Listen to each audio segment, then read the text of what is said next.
আসসালামু আলাইকুম দর্শক শ্রোতা, এই মুহূর্তে রয়েছে ফেনীর পরশুরাম উপজেলার ১ নং মির্জানগর ২ নং ওয়ার্ড আশরাফপুর গ্রামের মজুমদার বাড়িতে। আসেন আপনাদেরকে একটি চিত্র দেখাই, যা দেখার পর আপনি রীতিমতো স্তব্ধ হবেন। দেখতে পাচ্ছি একজন ভাই এখানে কম্বল মুড়িয়ে ঘুমাচ্ছে। নাম কি আপনার? আরমান। আরমান, জি। এখানে কেন শুয়ে আছেন? পাগল দেখে কোথায়? আপনি কি পাগল? জি। কে বলে আপনি যে পাগল? কে বলে? খাট নাই? খাট আছে। এখানে কেন? হ্যাঁ, আচ্ছা। ওনার নাম হচ্ছে আরমান, বয়স ৩২ বছর। এখানেই উনি থাকেন, এটাই হচ্ছে ওনার থাকার জায়গা, সব সময় থাকেন এখানে। এটি হচ্ছে ফাঁকের ঘর। চলেন আমরা আরেকটি চিত্র আপনাদেরকে দেখাই। আমরা এখন বাইরে যাব। বাহিরে রয়েছে দ্বিতীয় আরেকজন, যিনি সব সময় এই খোলা আকাশের নিচে থাকে। পুলিশ নাকি আপনি? না না না, হ্যাঁ, তো পুলিশের পোশাক গায়ের মধ্যে কেন? এটা দিচ্ছে একজন, পুলিশ দিচ্ছে আমারে। আচ্ছা, ভালো লাগতেছে? হ্যাঁ। আচ্ছা, আপনি যে এখানে বসে আছেন, কেন বসে আছেন এখানে? সবাই বলতেছে মানসিক সমস্যা, এই জন্য বসে রয়েছি। সবাই বলে মানসিক সমস্যা। আপনার কাছে মনে হয় আপনার মানসিক সমস্যা আছে? না না না মনে হয় না? না, ওষুধ না খেলে ঘুম আসে না, শুধু এটাই। আচ্ছা, এখন এই যে পায়ের মধ্যে কেন, শিকল কেন? শিকল শিকল আমার বান্ধি রেখেছে আমারে। বাঁধি রেখেছে, আদর করে বাঁধি রেখেছে। খারাপ লাগে না? আজকে 10-12 বছর আমার ছেলে মানসিক অসুস্থ, দুই ছেলে। আমার দুই ছেলে মানসিক, সবাই সবাই টাকা পয়সা দিয়ে চিকিৎসা চালাচ্ছে, কোনো চিকিৎসা হয় নাই। বাইরে গাছের সাথে বান্ধি রাখছি এই বৃষ্টি বাদলি শীতের সময়। আমার ছেলের আমি একটা ঘর করে দেওয়ার জন্য চাই, আর চিকিৎসার জন্য আমি চাই।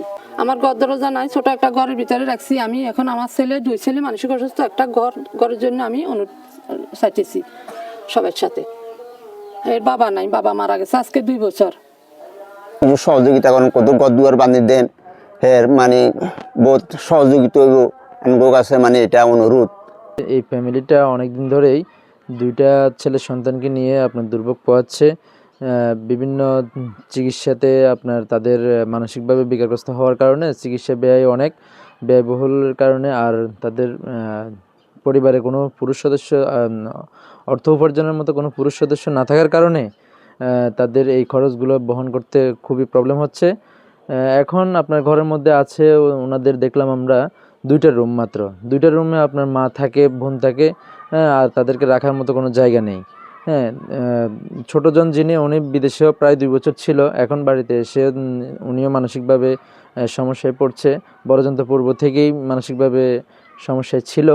এখন আমাদের সমাজের তরফ থেকে যতটুকু সহযোগিতা করার দরকার আমরা ওনাদের পারিবারিকভাবে সামান্য কিছু সহযোগিতা করছি। পাশাপাশি এখন ওদেরকে রাখার জন্য একটা 2 ভাই, যেহেতু 2 ভাইয়ের জন্য 2টা রুম করতে চাচ্ছিলাম আমরা। সামাজিকভাবে সবাই, এখন এলাকার বিত্তবান যারা, তারা যদি এগিয়ে আসতো তাহলে এই কাজটা আমাদের জন্য সহজ হয়ে যেত। ওনাদের 2 ভাই অসুস্থ মানসিকভাবে। ওনারা ভাই বোন 3জন, 3জনের মধ্যে বোনকে বিয়ে দিয়েছে। দুর্ভাগ্যবশত সেই বোনও এখন তাদের পরিবারের একজন, এখানে থাকেন, মায়ের দেখাশোনা করেন, ভাইদের দেখাশোনা করেন।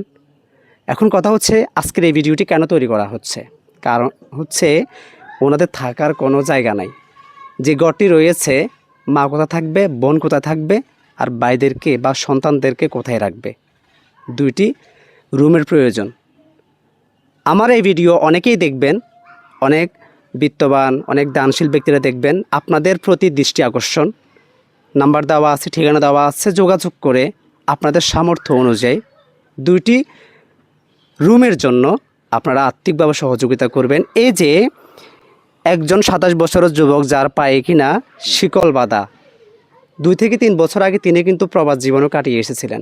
সেখানে দুর্ভাগ্যবশত তার সাথে ঘটে যায় একটি অত্যন্ত দুঃখজনক ঘটনা। তারপর থেকে তিনি এইরকম ভারসাম্যহীন একজন ব্যক্তিদের মধ্যে হয়ে ওঠেন।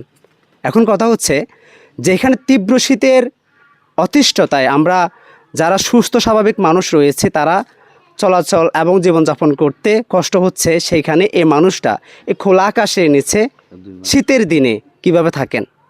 এই গাছটার সাথে সবসময় তিনি তালাবদ্ধ অবস্থায় শিকড়বন্দি থাকেন। যেহেতু একই ঘরের দুজন মানসিক ভারসাম্যহীন ব্যক্তি একসাথে থাকা কোনোভাবেই সম্ভব না। তো সবাই ভালো থাকবেন, মানবিক হাত বাড়িয়ে দিবেন। ধন্যবাদ সবাইকে।